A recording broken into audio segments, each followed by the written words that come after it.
Hey everybody, what I have here is what we call the exercise pyramid, and I'll tell you why this works so well because it gives you a really quick visual and it also speaks to the different levels that people might be at depending on your fitness. So here's what we know for sure. If you want to live longer, you want to be healthy, you want to maximize your time on earth, then you need to spend at least 150 minutes moving your body per week. Now, here's the good news. You get to choose. You like to walk? Great. You like yoga? No problem. You want to swim?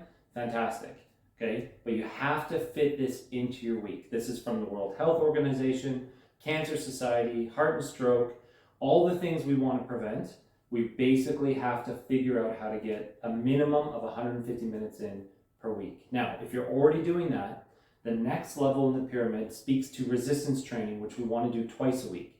These are things like lifting weights, could be your body weight, could be bands, something that puts extra stress on the muscles and the bones to force them to grow. Why?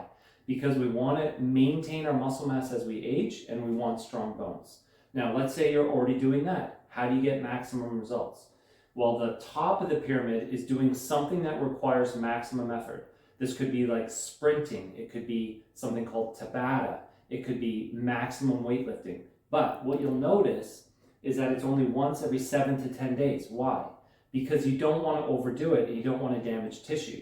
So what this is a balance, okay? It's if you had a perfect schedule, this is what it would look like. Now you also have to take this based on your ability. So if you're just getting going, then let's start here.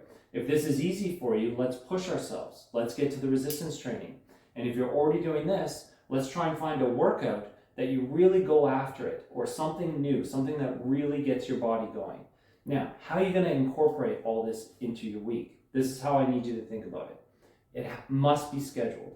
You have to look at your calendar and literally look at what are my windows. And if this is new to you, just imagine this. This is 20 minutes a day. You can do that. Maybe it's 30 minutes 5 times a day. You can do that. But you got to look at your calendar and figure out where it's going to go. And you also want to think about your body. Okay, if you're not a morning person, you can't say I'm going to go to the gym at 6 a.m. because we know after a period of time, it just won't happen. So think about your natural biorhythms and when you feel like this is going to really match